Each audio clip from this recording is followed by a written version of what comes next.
Radio 1 de Radio Nacional de España presenta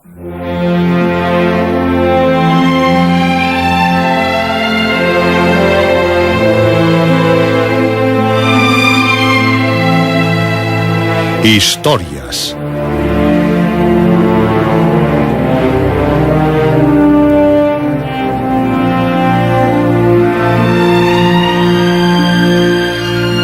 Historias de terror, de aventuras, de suspense, de ciencia ficción.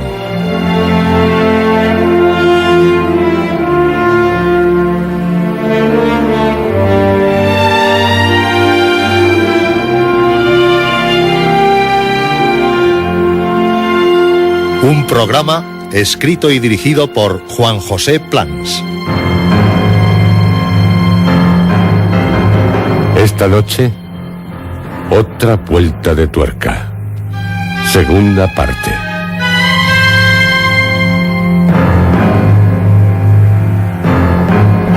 ¿Está usted dispuesto a adentrarse en las tinieblas?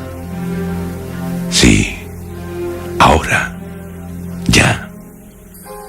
Lo está. No lo dudamos. Usted es audaz, lo sabemos.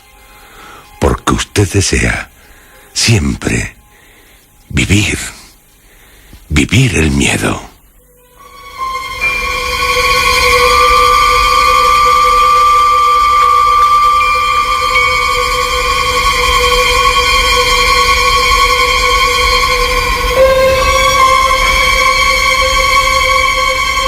Esta es su hora, la hora de los intrépidos, aventureros, valientes, la hora de todos ustedes, la hora de cuantos a oscuras retan al miedo.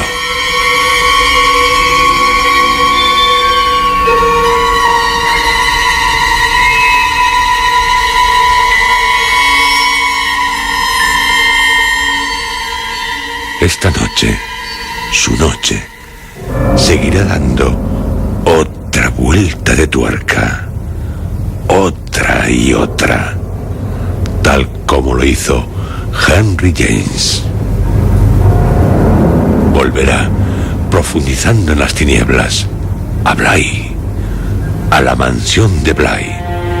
Es una vieja mansión en el condado de Essex, en Inglaterra, en lo que antiguamente fue un reino que integró la heptarquía anglosajona. Tiene 3.674 kilómetros cuadrados y más de 1,5 millones de habitantes. En uno de sus parajes, Bly, y puede que con algún habitante o algunos habitantes no censados, o tal vez dados por muertos.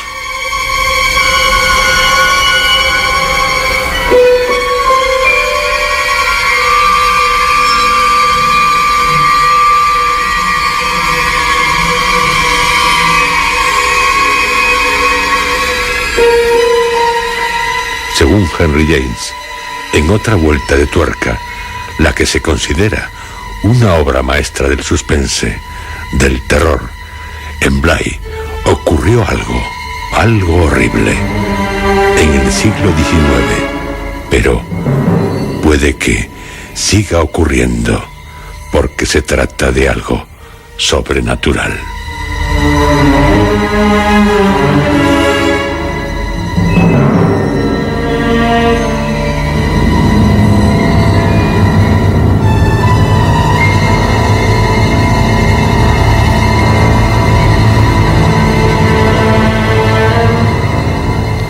Henry James escribió otra vuelta de tuerca en 1898. Un año antes se había editado Drácula, el señor de las tinieblas o el conde.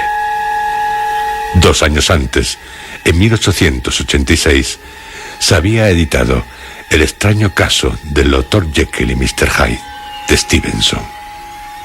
Y también en 1897, El hombre invisible, de Herbert George Wells. buenos tiempos para la literatura fantástica, de terror, de ciencia ficción. La literatura a la que nosotros prestamos toda nuestra atención, porque en ella están las tinieblas, esas tinieblas en las que deseamos hundirnos para pasarlo de miedo con miedo.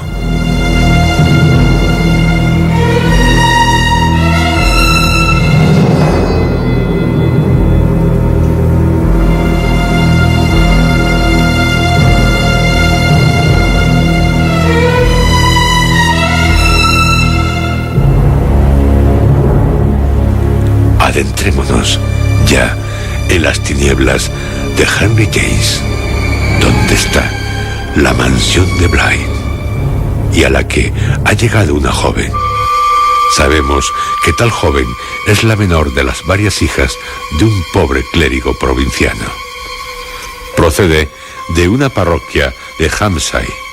Su primer empleo, a los 20 años, fue de maestra en una escuela, pero irá a Londres tras leer un anuncio y acabará aceptando el ser institutriz de 2 niños huérfanos, Flora y Miles. El tío y tutor de tales criaturas es un joven bello, elegante, cautivador. Fascinará a la institutriz, que se enamora platónicamente de él. Y ella partirá hacia Bly, la mansión que tal joven caballero posee en el condado de Essex, donde se hará cargo de la educación de los niños. Pero en tal lugar ocurrirá algo que ella dejará contado en un manuscrito, algo horrible.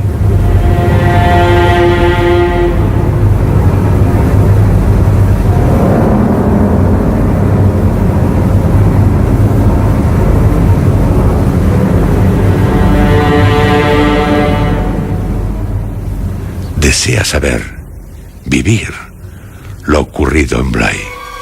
Sí, ¿quién lo duda? Ahí está, lo sé, a oscuras, para vivir intensamente el miedo. Usted, y usted, y usted también. Todos dispuestos a otra vuelta de tuerca, con Henry James y sus fantasmas. ¿Fantasmas? Ve a la joven entre las tinieblas. Ella, en un álbum de cantos dorados, tapizado en rojo con un gran primor, con una cuidada y hermosa caligrafía, comienza a escribir su historia. La historia que le horrorizó y la que le horrorizará a usted. Recuerdo que mi espíritu, tras aceptar encargarme de la educación de 2 niños, tuvo una serie de altibajos. En Londres, durante 2 días, lo pasé mal. Estaba muy intranquila. Dudaba, pese a haber dicho que sí al ofrecimiento del tío de aquellos niños. Creo que en el fondo estaba convencida de haber cometido un error. Un gran error. En tal estado de ánimo, subí a la diligencia que habría de conducirme hasta una posada en el camino en la que alguien me esperaría.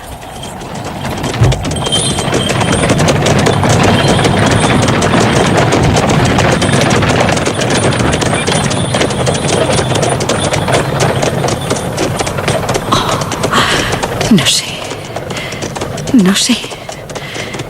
¿Estaré preparada para ser institutriz de 2 pequeñas criaturas? ¿Pero por qué lo sigues dudando? Has dado clases en una escuela y los alumnos te querían. Sí, pero no obstante. Pero, ya vas hacia Bly.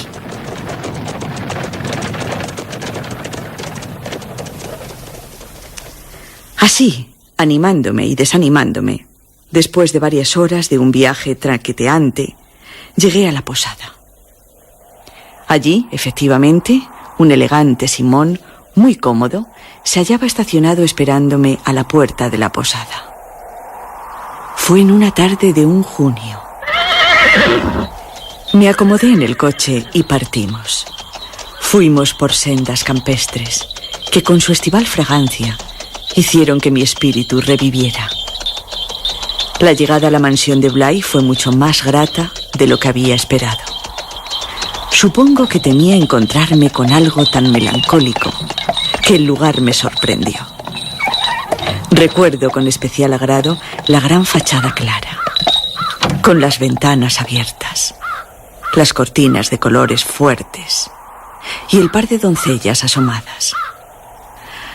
Recuerdo el césped y las alegres flores que lo cubrían, y las altas copas de los árboles sobre las que trazaban círculos y graznaban las cornejas. El escenario tenía una grandeza que lo hacía algo muy distinto de mi humilde hogar.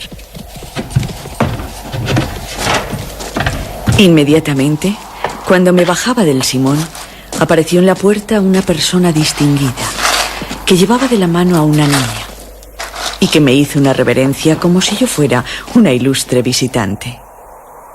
En Harley Street, en casa del caballero que me contrató, me había hecho una idea más pobre del lugar. Y al recordarlo, pensé que el propietario era aún más noble y que tal vez fuese yo a disfrutar de algo más que de sus promesas. Aumentó mi estima hacia él. Bienvenida a Bly, señorita. Nos alegra mucho su presencia en esta mansión. Oh, gracias, señora. Señora Gross. ¿Y esta preciosa niña es? Flora. Hola, Flora. Bienvenida, señorita.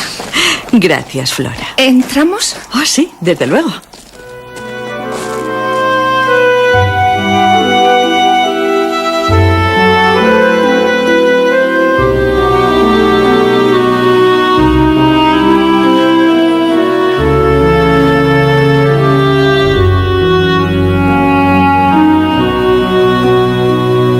Las primeras horas que pasé en aquella casa no pudieron ser más dichosas. No volví a deprimirme hasta el otro día, pues ocupé las horas siguientes en la triunfal toma de contacto con la que habría de ser mi nueva alumna. Desde el primer momento, la niña que acompañaba a la señora Gross me pareció una criatura tan encantadora que consideré una suerte encargarme de ella. Era la niña más bonita, más adorable que yo hubiera visto. ¿Cómo es posible que su tío no me haya hablado de ella con más entusiasmo? Debería haberme hablado más de ella. Recuerdo que aquella noche dormí muy poco, porque estaba muy nerviosa después de haber sido acogida tan calurosamente. ¡Qué inmensa es esta habitación! ¡Tan grande! Solo en ella cabe el hogar en que nací. Seguro que es una de las mejores de Bly. Y el lecho, tan inmenso, tan cómodo. Y esos cortinajes bordados. Y los espejos enormes, enormes. Nunca pude contemplarme como hago ahora, de pies a cabeza en un espejo. Los otros eran más pequeños, pero estos... hasta me veo hermosa en ellos. Muy hermosa.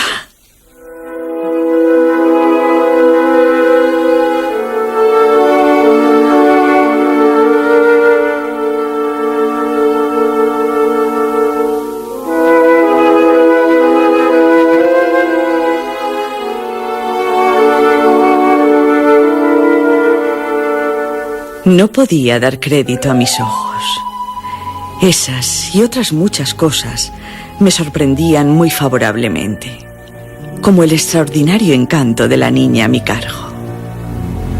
Caí también en la cuenta de que desde el primer momento había entablado cordiales relaciones con la señora Gross, lo cual durante el viaje en la diligencia me había preocupado hasta el punto de madurar un plan.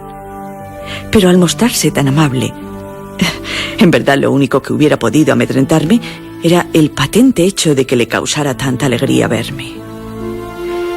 Debí haber advertido que aquella mujer que me parecía sencilla y honrada, estaba demasiado contenta de que yo hubiera llegado a Bly, tanto que incluso tenía que hacer esfuerzos para disimular su alegría. ¿Por qué? ¿Por qué se empeña en no mostrar abiertamente su alegría? Pero entonces ninguna sospecha, ningún pensamiento extraño me distraía de la radiante imagen de aquella pequeña criatura cuya angelical belleza había producido en mí aquel desasosiego que hizo que me levantara varias veces de la cama en el transcurso de la noche y que paseara por mi habitación para poder asimilar tantas y tan deliciosas novedades. Era alentador que no hubiera dificultades para entrar en contacto con ser tan bueno como aparentaba serlo Flora. Contemplé desde mi ventana la salida del sol y oí el dulce trinar de los pájaros.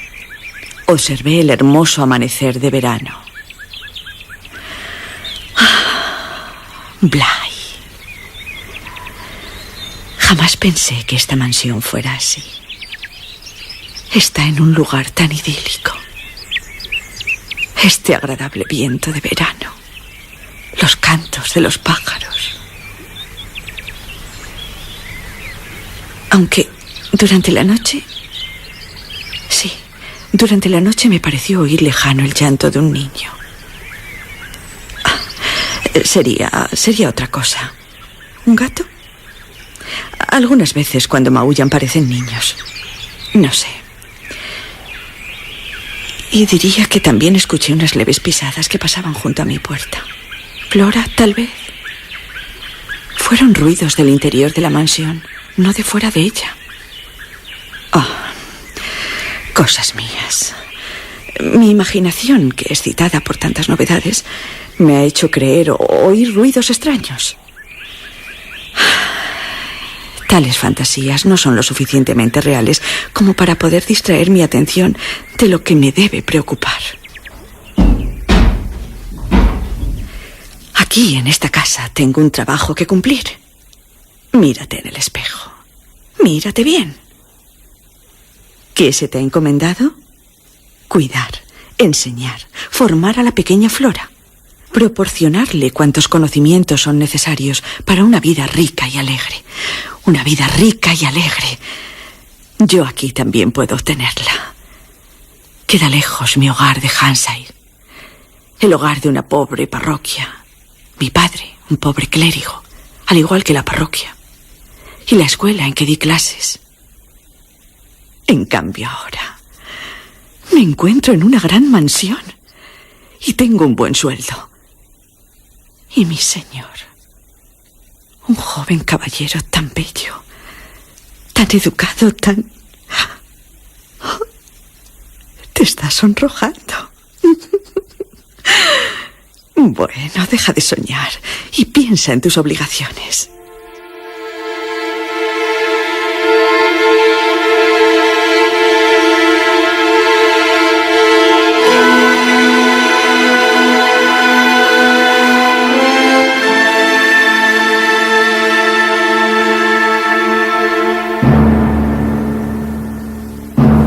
La pequeña Flora estaba bajo mi tutela e incluso habíamos dispuesto que su cama sería trasladada a mi habitación.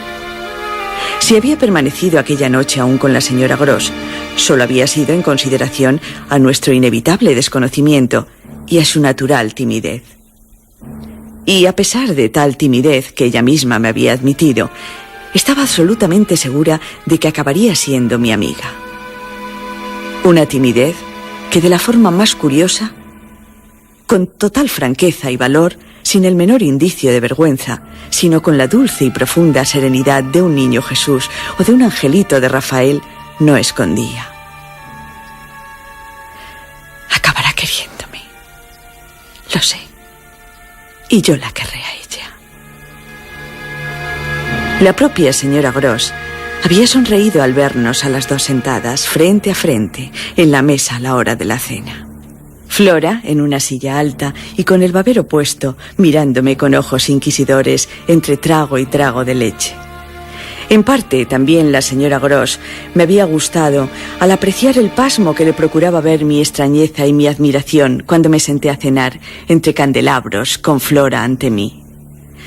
Desde luego, había cosas que en presencia de Flora solo podíamos transmitirnos mediante miradas prolongadas y aprobatorias, mediante alusiones rápidas. ¿Y el niño, señora Gross, se parece a Flora? ¿Es también una criatura excepcional? Porque Flora, tan hermosa, con un porte tan distinguido, pese a su corta edad. No adule tanto a la niña. Ah, ¿no? Lo tendré en cuenta. Será mejor. Le pregunté por el niño. ¿El niño? Si esta criatura le causa admiración, mucho más se la causará el niño. Estoy segurísima de ello. Él es muchísimo más excepcional. Ese niño la cautivará. La señora Gross echó una luminosa mirada a la niña. Ella, a su vez, nos miraba curiosa, sin interrumpirnos. Sí, señorita. El niño la fascinará. Señora Gross, si supiera... ¿Si supiera qué? Lo fácil que es fascinarme a mí. Siempre me lo reprocho. Bueno, la verdad es que creo que para eso estoy en Bly, para ser fascinada. Pero eso me da miedo. Alguien ya me cautivó en Londres. ¿En Londres? ¿En Harley Street? Sí, en Harley Street. El tío de los niños. Pero olvide lo que le acabo de decir, señora Gross. Mi querida señorita, puedo asegurarle que en Harley Street no es usted la primera en quedar fascinada. Y no será la última. Sí, tampoco será la última. Pero yo no me hago ilusiones. ¿De qué? De ser la única.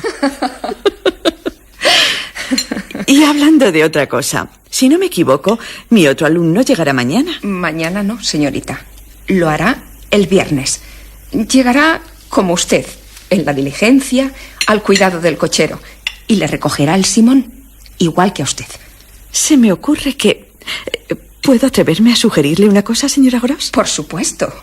Podría ir en compañía de Flora a la posada a esperar a su hermano. Me parece algo agradable, simpático. Me entusiasma tal idea, señorita. Esta señora, no me cabe duda, está dispuesta a decir amén a todo lo que le propongo. Nunca dejará de estar de acuerdo conmigo. Mi presencia la hace feliz. Está muy contenta de que yo esté aquí. Me alivia tanto su disposición de ánimo.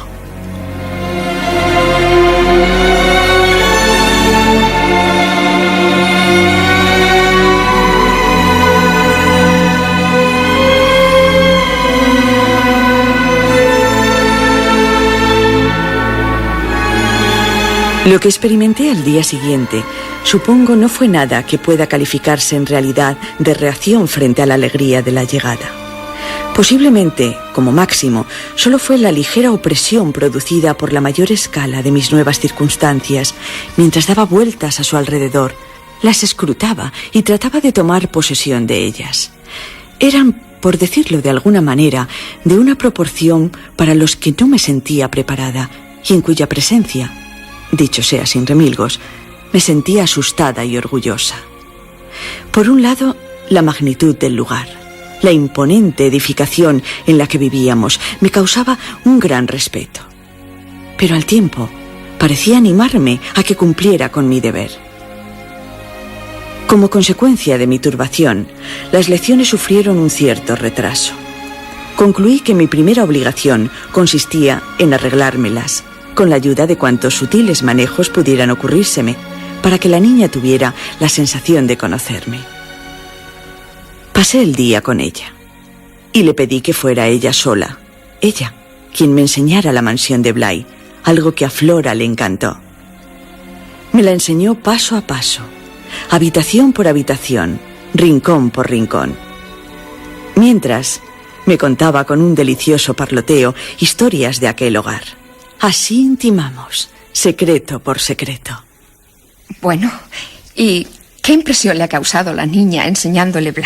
Señora Gross, una impresión muy buena. Y también... Diga, la escucho. Debo confesarlo. Me ha sorprendido su valor, su seguridad por los largos corredores, los vacíos salones, las tortuosas escaleras, teniendo la edad que tiene. Pero no, deambula confiadamente por toda la mansión. Yo a su edad creo que... ¿Y qué? Tendría miedo. Y cuando subimos a lo alto de esa torre cuadrangular con viejos matacanes, sentí vértigo. Creo que me mareé. Sí, Flora se ha portado sorprendentemente y me contó muchas cosas. Ay, es que, señorita, tanto ella como su hermano son sorprendentes.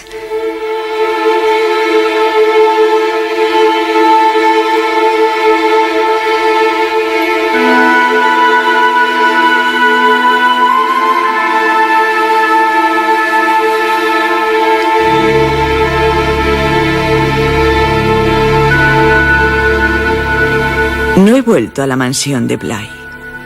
No he vuelto desde el día en que la abandoné. Supongo que si ahora regresara, la vería con ojos diferentes. No me parecería tan grandiosa, tan imponente. Pero cuando mi pequeña guía, con sus cabellos dorados y su trajecito azul, danzaba precediéndome, doblando esquinas y pateando pasillos, tuve la sensación de que se trataba de un castillo de cuento de hadas. Un lugar fabuloso. Un lugar que me enseñaba el duende que lo habitaba. Un duende de color rosa. Ella, Flora. Pensé si no era realmente aquella mansión un castillo de hadas salido de las páginas de algún cuento. Pero no, no lo era. Era una vieja mansión grande y fea. Un viejo edificio adaptado a las necesidades del momento. Una mansión medio reconstruida. Tuve la sensación de que era como un gran barco. Sus moradores se sentían tan perdidos como los pasajeros de un gigantesco buque. Y yo, sí, yo, era la encargada de llevar el timón.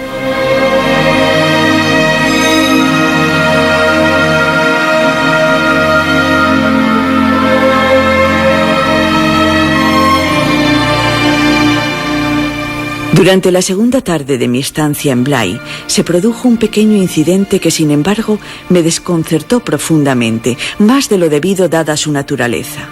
El primer día había sido tranquilo, transcurriendo de una forma muy apacible. Pero al atardecer del segundo día, no fue así.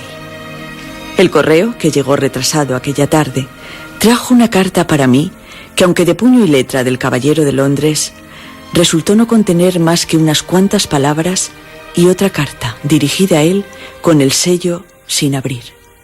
Decía: esta carta es del director de la escuela, porque reconozco su letra, todo un pelmazo.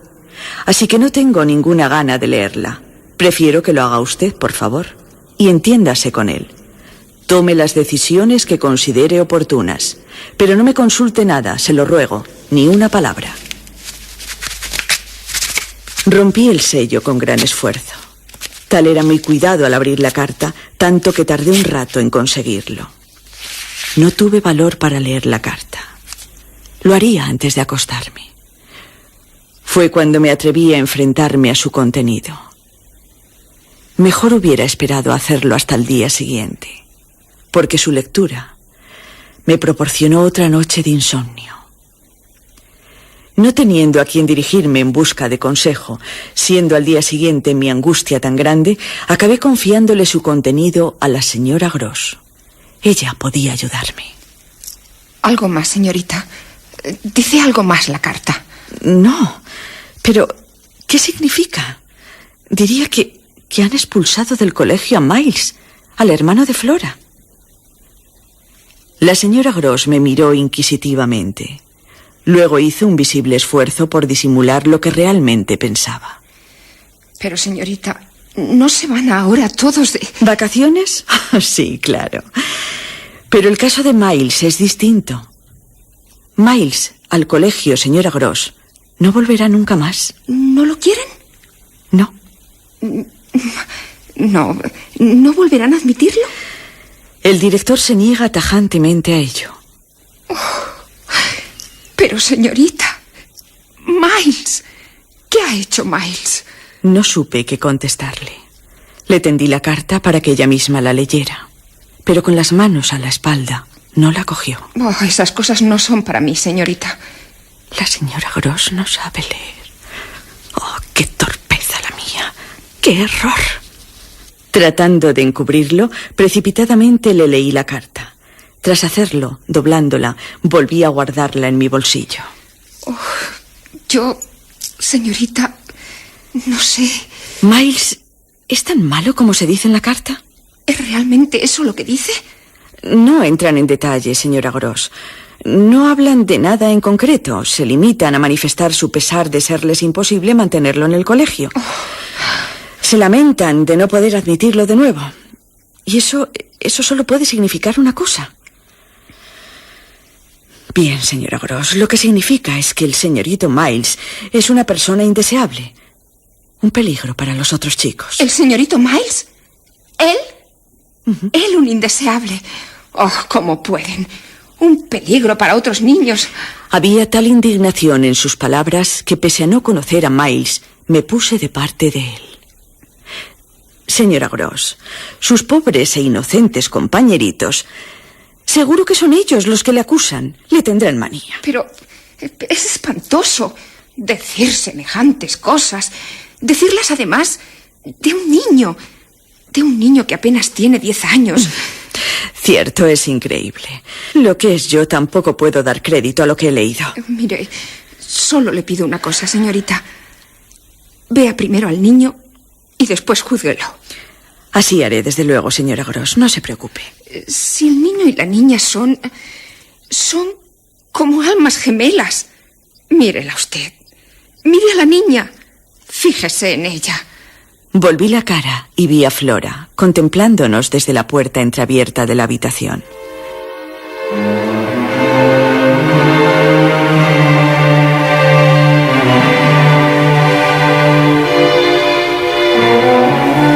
La niña, a la que había dejado en su habitación copiando el abecedario, me miraba con infantil candor, y sus ojos traslucían la alegría de verme, el cariño que en aquellos pocos días había conseguido despertar en su alma. Necesitaba algo más para sentir con toda su fuerza la comparación hecha por la señora Gross, y cogiendo en brazos a Flora, la cubrí de besos repletos de sollozos de expiación. No obstante, durante el resto del día, busqué nuevas oportunidades de acercarme a la señora Gross, sobre todo cuando, hacia el anochecer, empecé a imaginarme que ella más bien me rehuía. La abordé en la escalera principal. Bajamos juntas. Por lo que me dijo, señora Gross, debo entender que el niño no es malo, que siempre ha sido, por el contrario, un niño muy bueno. Que yo no he sabido que él... No, señorita, no es eso lo que quise decir. ¿Qué quiere usted decir? ¿Que Miles en alguna ocasión...? Es un niño. Y sí, alguna vez me hizo alguna trastada. Pues claro que sí. Creo que a usted le gusta que los niños... sean niños. Que sean revoltosos. Sí. Le aseguro que a mí también, señora Gross. A mí también me gusta que sean traviesos. Pero no hasta el punto de ser irresponsables. No hasta el punto, como se lee en la carta, de contaminar a sus compañeros. ¿Contaminar? ¿Corromper? ¿Acaso tiene el miedo de que la contamine? ¿De que la corrompa usted, señorita? Señora Gross.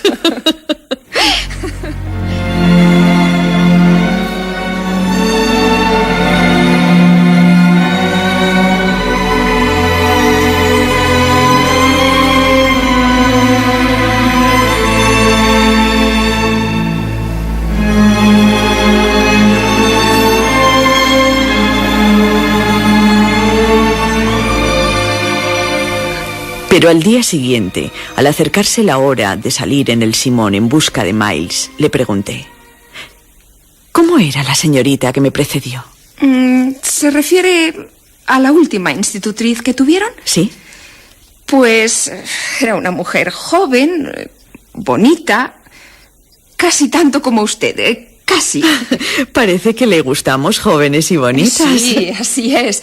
Así es como le gustan a él. O, bueno, me estoy refiriendo al señor, claro. Claro, pues ¿de quién me hablaba usted antes? ¿De él? De él, naturalmente. ¿Seguro que del señor? ¿Pero de quién, si no? Sí, es obvio. No conozco a otra persona a la que se pudiera referir. Pero no, me olvidaré del asunto. ¿Y no vio tal institutriz nada extraño en el niño? ¿Algo que no estuviera bien? A mí nunca me dijo nada. ¿Era ella? ¿Sí? Bueno, si reparó que tuviera alguna rareza. No. Aunque alguna vez... Pero, bueno, ya se fue y... Señorita, yo no soy chismosa. La comprendo, señora Gross. Murió aquí, ¿cierto? No. Ella se marchó y después... Me confunde un poco. ¿Acaso se fue para morirse? Ya le he dicho que... Conteste, señora Gross. ¿Enfermó y se la llevaron a su casa? No enfermó en esta casa, señorita. O al menos, si enfermó, no se le notó. Después de estar un año con nosotros, se fue para pasar unas vacaciones. Tenía derecho a ellas. Durante su ausencia, fue sustituida por una niñera que se ocupó temporalmente de los niños. Era una chica buena, lista, pero ella, la institutriz, no regresó. Cuando esperábamos su regreso, supe por el señor que había muerto. ¿De qué? Si se puede saber. El señor nunca nos lo dijo. Solo que se había muerto. Y por favor, señorita, le pido que me deje seguir con mi trabajo. Aún tengo mucho de qué ocuparme.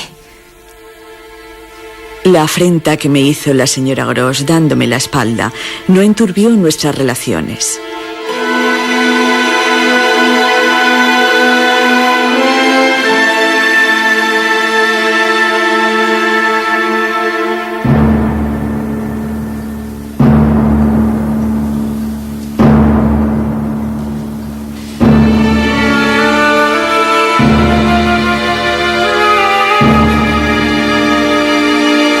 Después de llevar a casa al pequeño Miles, surgió una mayor intimidad, como consecuencia de mi asombro e indignación ante la monstruosidad de que un niño como él, que acababa de conocer, pudiera haber sido objeto de una expulsión.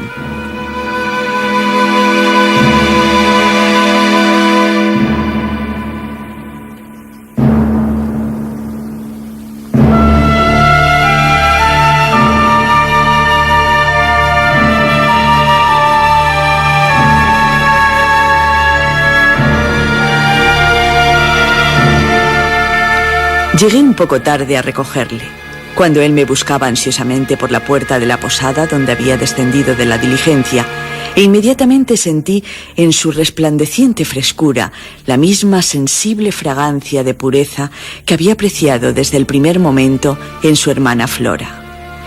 Era increíblemente guapo, y como había dicho la señora Gross, con su presencia borraba cuanto le rodeaba. Lo que sentí al verlo fue algo que nunca había sentido en ningún otro niño. Tenía su persona un aire sobrenatural, como si aquella criatura fuera capaz de transmitir amor a todos sus semejantes. Hubiera sido imposible emparejar la mala fama con una mayor dulzura e inocencia. Cuando regresé con él a Bly, seguía estando aturdida por la acusación de la horrible carta que guardaba en un cajón de mi dormitorio. En cuanto tuve oportunidad de hablar a solas con la señora Gross, le manifesté: «Es grotesco, grotesco». Se refiere usted a la acusación que le han hecho, ¿no? Contaminar, corromper un niño así. Falso, querida amiga, falso. No hay más que ver al niño. Mírelo, señora Gross. Le aseguro que yo nunca he creído otra cosa, señorita. ¿Y ahora qué piensa hacer? ¿Se refiere a la carta? Ya he tomado una decisión. No voy a hacer nada. Pero al señor, como tío y tutor de Miles... Ni una palabra. ¿Y a él? A Miles, nada. Oh, señorita, siempre estaré de su parte, se lo prometo. Nosotras nos las apañaremos. Por supuesto que sí. ¿Me permite que me tome la libertad ¿De abrazarme? Oh, sí, es usted tan... Démonos un beso. Ay, me alegra de que sea usted la nueva institutriz de estos niños. Sé que les educará bien y que les defenderá.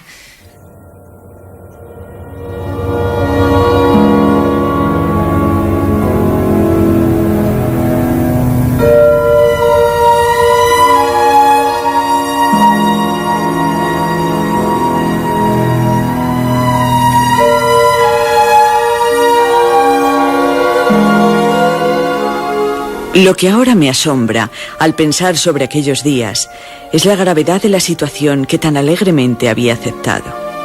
Había emprendido junto con la señora Gross la tarea de arreglar las cosas y estaba bajo un encantamiento que, al parecer, tenía la facultad de suavizar todas las dificultades y complejidades de semejante tarea. Iba en volandas, llevada por una gran ola de amor y piedad. En mi ignorancia, confusión y tal vez fantasía, encontraba sencillo hacerme cargo de un niño cuya educación estaba apenas en sus inicios. Ni tan siquiera consigo recordar en estos momentos qué plan de estudios había preparado para mi alumno. Durante todo aquel encantador verano, era la encargada de enseñar al niño. Pero ahora tengo la sensación de que durante semanas, más bien fui yo quien recibió las lecciones. Aprendí algo que indudablemente no había formado parte de las enseñanzas de mi corta y limitada existencia. Aprendí a divertirme e incluso a divertir a los demás y a no pensar en el futuro.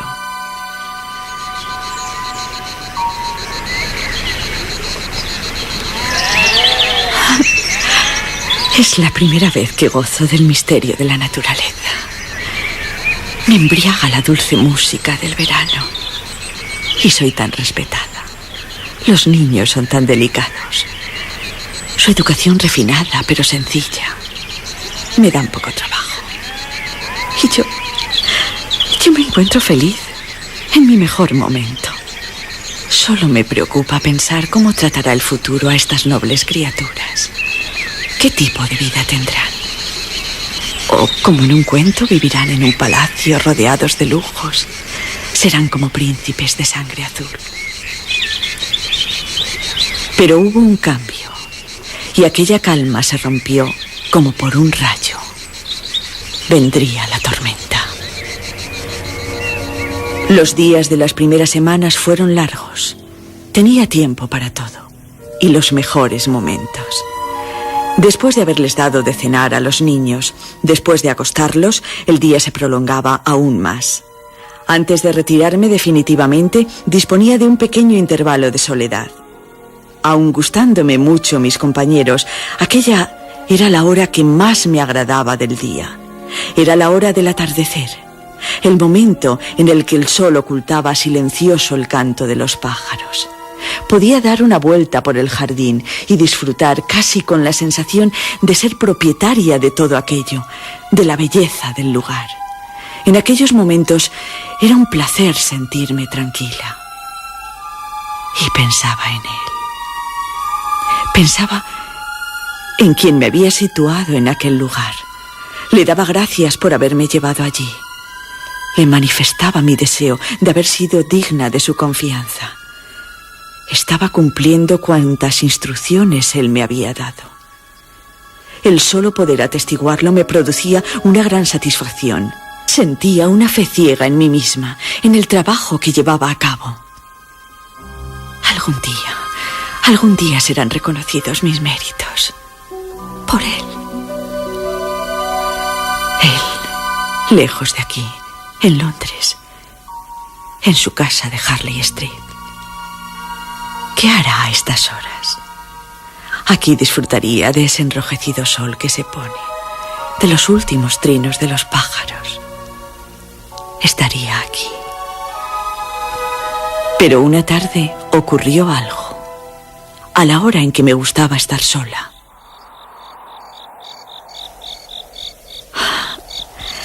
¿Cómo me agradaría, ahora cuando he salido a dar mi paseo, encontrarme con alguien de repente? Sería maravilloso. Algo de fábula.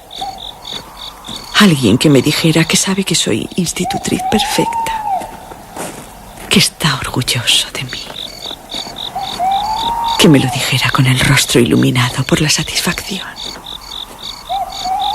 Que la menor de las hijas de un pobre clérigo provinciano sabía hacer bien las cosas. No pido más. Que él lo sepa. Sí, en aquel atardecer yo tenía en la mente aquel rostro tan querido por mí. Me detuve al salir de uno de los parterres. La mansión a la vista. Y en lo alto de una de las torres, la torre a la que me había llevado Flora el día en que llegué. ¿Quién? La persona que tenía en mi mente era real. Estaba allí, en lo alto de la torre. Me quedé paralizada. Aquella me sobresaltaba más que ninguna otra visión. Él, en aquella torre almenada de discordante estructura cuadrangular, flanqueando, al igual que la otra, una de las alas de la mansión, dotada de una antigüedad neorromántica. Admiraba aquellas torres, ennoblecidas por el tiempo, agigantadas en la hora del crepúsculo. Fantaseaba sobre ellas. Pero en aquel atardecer, allí estaba la persona querida. ¿O no era? La figura de aquel hombre, recortada contra la claridad del atardecer, produjo en mí una doble sorpresa, dos emociones distintas, dos sobresaltos.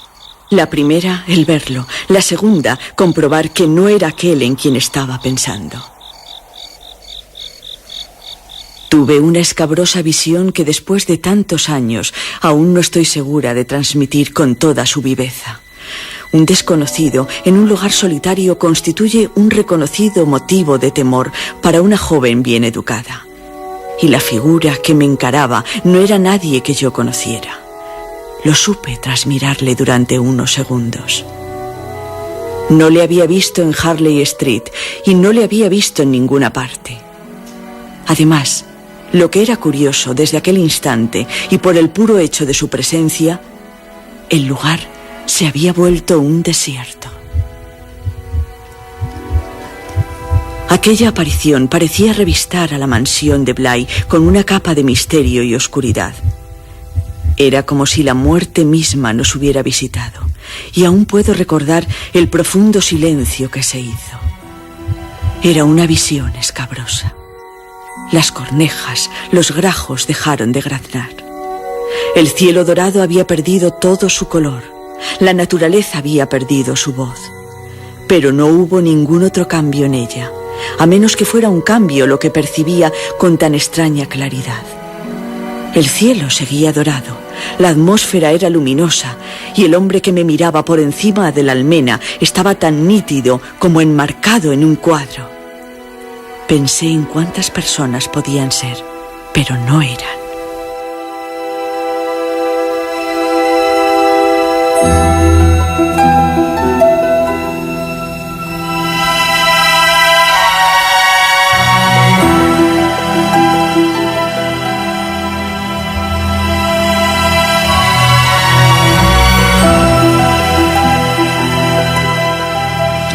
Estuvimos mirándonos desde lejos el tiempo suficiente como para preguntarme quién sería y, como consecuencia de la incapacidad para responder, sentirme presa de un pasmo que por segundos iba creciendo en intensidad. Una de las preguntas que uno se hace después de haber vivido una experiencia semejante es el tiempo que duró. En mi caso, crean lo que crean, duró lo que tardé en escoger entre una docena de posibilidades, ninguna mejor que las demás. ¿Había en la mansión, y desde cuándo, un desconocido? No, no podía ser. Lo hubiera sabido. Yo era la institutriz de los niños. Lo curioso es que el hombre parecía mirarme con la misma intención, tratando de averiguar quién era yo, de dónde había llegado. La distancia que nos separaba era demasiado grande como para haberlo llamado. Y sin embargo, en el silencio de aquella tarde, mientras sus ojos seguían fijos en mí, el hombre parecía desear una comunicación verbal. Se hallaba en uno de los ángulos de la torre, con ambas manos apoyadas en la balaustrada. Rígido, para así llamar la atención.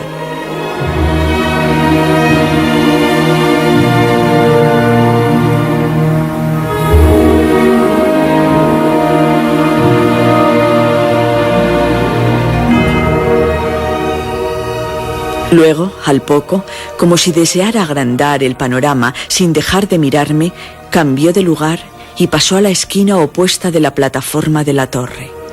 Mientras caminaba, sus ojos siguieron clavados en mí, acariciando con una mano los dientes de la almena según se trasladaba. Se detuvo en la otra esquina menos tiempo y, sin dejar de mirarme, giró lentamente y se retiró hasta desaparecer. Eso fue lo que vi. ¿Había sentido miedo ante aquella visión? Puede que sí. Puede. Fue una visión demasiado real. ¿O era irreal? Sí, debo reconocerlo. Sentí pánico. Horror. ¿Acaso había en Bly un misterio? Un secreto que yo desconocía.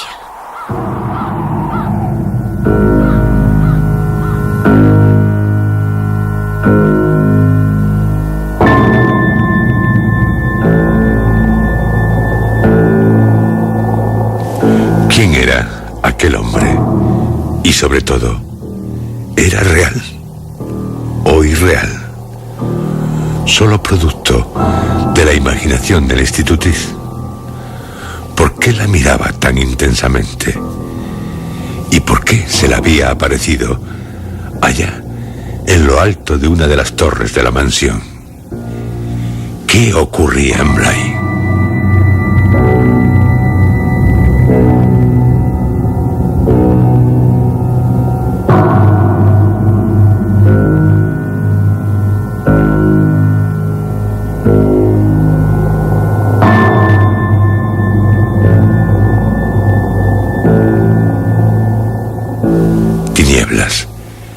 Tinieblas en la mente de la institutriz. Tinieblas en su mente. Pero si se sigue adentrándose en ella, tal vez sepa encontrar una respuesta. Una espantosa respuesta. ¿Se atreve? En tal caso, no deje de seguir acompañándonos la próxima semana para continuar dando otra vuelta a la tuerca.